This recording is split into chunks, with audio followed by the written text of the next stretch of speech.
That's working. Morning, y'all. So we just read about the Panama Canal in the last lesson because I talked about it in the slideshow, and then I kind of wanted to give you guys some context for what it was and why it was important. So now, having done that, we're going to continue to move forward with our overview of Latin America and our guided notes. So with no further ado, let's get started. Okie dokie. We will open the slides where we left off the other day, where we were discussing the facts and figures behind the Panama Canal. It cost nearly $1 billion to construct. 1 million ships have passed through it. Cost a lot of money to go through. 6,000 people died, or 6,000 people were working on it at any given day. So it's a huge project. And roughly 6,000 people died, which is a lot of people. So they've constructed the Panama Canal, and now we're moving on to movement. Movement is one of the 5 themes of geography that we learned about in the first session together. So movement in Latin America is negative for the most part. That means people are usually leaving Latin America. They have high fertility rates, so a lot of children are born, and there's a lot of poverty. So people try and flee the poverty by seeking better fortunes elsewhere in the world, and that generally means that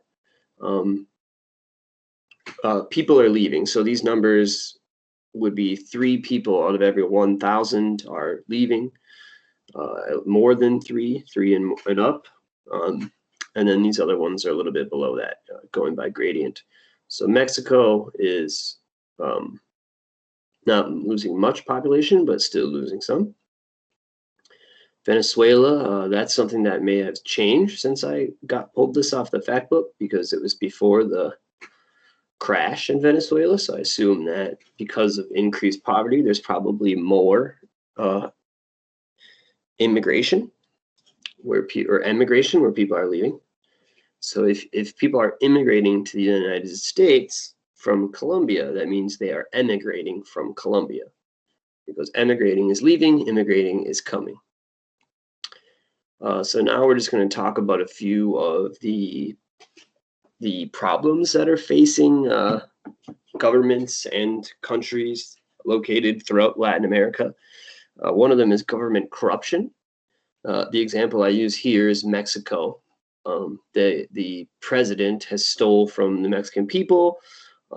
He diverted millions of dollars of funds into his own private accounts, and many of the people close to him have also been arrested.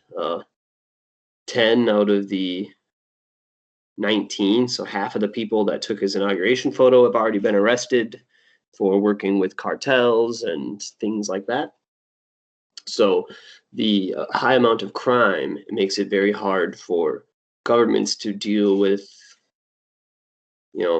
any problems because of all the corruption within them. So how climate change is driving emigration from Central America. So rising global temperatures have made it harder for farmers to succeed in Latin America. It has also created conditions where disease spreads easier. So things like coffee, chocolate, bananas, some staples of Latin American countries are really under threat right now, and they may not last throughout the century, which will be bad news for South American farmers. And then another problem that's pretty endemic to many Latin American countries is gang violence. Some of the worst ones are like Brazil, El Salvador, Honduras. These kinds of places have very powerful gangs. Mexico with the cartels. More people have died in the Mexican drug war than both the Iraq and the Afghan wars combined. So the United States wars of invasion weren't as devastating as these gang wars are in Mexico. So pretty astonishing. Next, we're going to cover Cuba a little bit. So this is stuff that's going to have to go in your notes. Cuba is the country in spotlight. It is, despite the American embargo, one of the most well-off Latin American countries. Per capita income is pretty much right in the middle there with $12,300 a year. So that's what I was making when I got out of high school. So that's the average income of all Cubans. They have a very prominent petroleum industry. They have a lot of refineries, so they'll take oil and turn it into gasoline. And they grow a lot of sugar, and not as much as they used to, but still pretty big. Tobacco is really important in Cuba. Cuban cigars are considered some of the best in the world. 60% of the population is Christian, very Christian country, very Catholic. Very high life expectancy, 79.2 years, beating out the United States. So a Cuban can expect to live longer than your average American. And there are 8.3 doctors for every 1,000 people. Pretty good in the grand scheme of things. They have a communist government, and you can vote when you're 16 years old, and everyone can vote. But they have to vote for communists. So you can only vote for certain people that are chosen, and then you get to vote between them. You don't get to, choose your own electors. Argentina, this country is a little bit better off than Cuba. The average income is about $21,000, so it's almost twice as much as Cuba. And Argentina does a lot of meat processing. They grow a ton of beef there, and then they cut it up and sell it. Lots of beef in McDonald's comes from Argentina. And they have a very important motor vehicle sector of their economy. They create a lot of cars. They have a very religious society. 92% are Catholic, 77.8%. So they don't live as long as Cubans, and there's about half as many doctors as in Cuba. You can vote when you're 18 to 70. So once you're over the age of 70, I guess you can't vote anymore.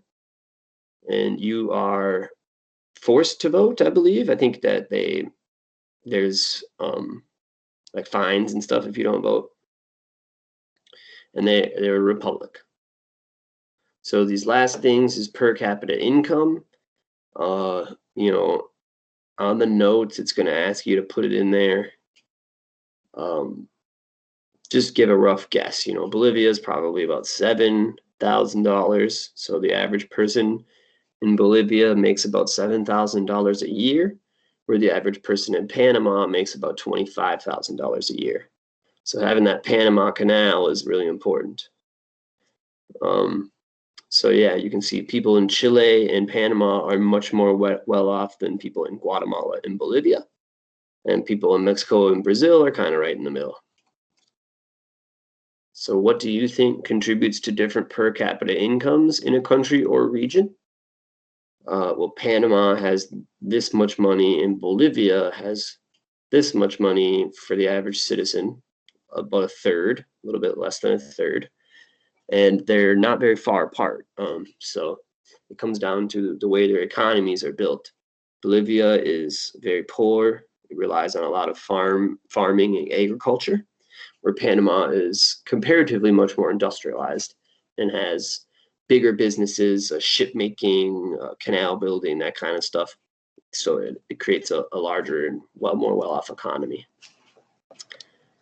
So that's about all we have for today, about 9.5 minutes, keeping it short, keeping it easy. Thank you all for watching, and we'll pick up where we left off tomorrow. We'll finish up Latin America and move on to Europe. So thanks, y'all. Have a great day.